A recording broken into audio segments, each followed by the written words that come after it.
امام حسن کہتے ہیں میری اماں سارے کام کرتی تھی گھر کے. اب تو شہزادے ہیں نا ہمارے بچے, کام اور بچی, یعنی بچی میکے سے واپس آتی ہے تو سب سے بڑا دکھڑا یہ سناتی ہے کہ وہ کام بڑا کراتے ہیں. یہی ہے نا دکھڑا؟ ہاں نہ تو کریں. سب سے بڑا دکھڑا کیا ہے؟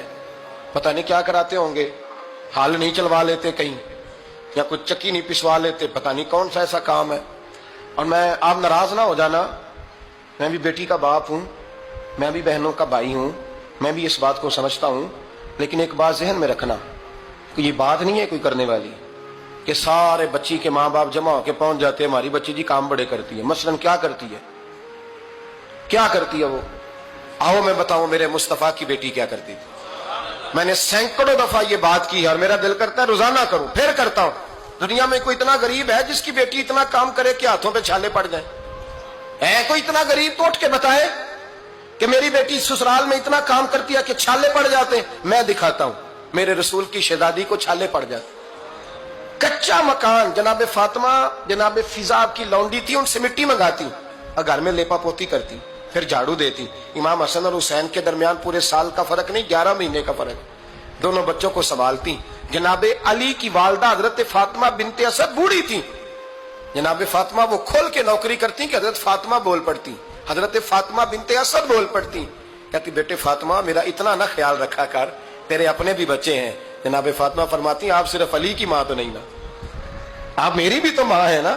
یہاں بیٹیاں فلسفہ بیان کرتی ہیں, وہ کہتی ہیں جی کس حدیث میں آیا ہے ساس سسر کی خدمت فرض ہے؟ میں نے کہا کسی میں بھی نہیں آیا.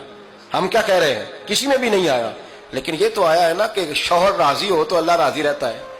تو اگر شوہر ماں باپ کی خدمت سے راضی ہوتا ہے تو کرو خدمت, اس کو تو راضی کرنا ہے نا, اس پر تو توجہ دو.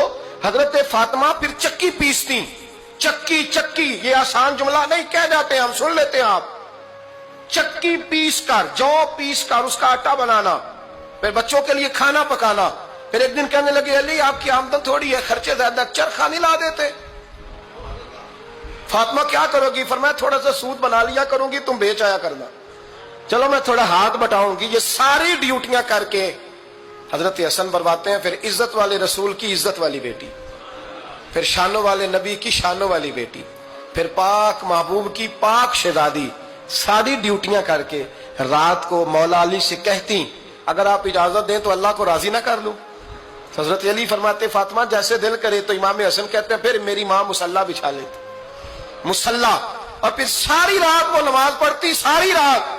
اور فرماتے ہیں جب سویرے ہاتھ اٹھاتی تو پہلی دعا یہ کرتی اے اللہ میرے رسول کی امت پہ رحم فرما, اے اللہ میرے رسول کی امت پہ رحم فرما. تو کہتے ہیں زمانے بیت گئے یہ دعا سنتے. تو ایک دن میں قریب گیا تو میں نے کہا امی حضور کوئی دعا میرے لیے بھی کر دیں, کوئی حسین کے لیے بھی کر دیں, کوئی زینب کے لیے بھی کر دیں. ساری دعائیں امت مصطفیٰ امت مصطفیٰ امت مصطفیٰ. کتنا بڑا جملہ ہے, کتنا بڑا. شیخ محقق نے لکھا کتنا بڑا. جناب فاطمہ فرمانے لگی تیرے لیے بھی کرتی ہوں, حسین کے لیے بھی کرتی ہوں, زینب کے لیے بھی کرتی ہوں, سب کے لیے کرتی ہوں. پر بیٹا یاد رکھنا فاطمہ کی دعاؤں پر پہلا حق میرے رسول کی امت کا ہے. فاطمہ کی اصل میں بات بہت خوشی کی سنا دی میں نے آپ کو, لیکن آپ وہیں سست کے سست رہ گئے. یہ کسی عام آدمی کی دعا نہیں, پیر صاحب کی, درویش صاحب کی رٹی رٹائی دعا نہیں, یہ سیدہ فاطمہ کی دعا ہے. آپ کو اتنا بڑا خزانہ مل رہا ہے اور آپ سمجھے نہیں بات کو.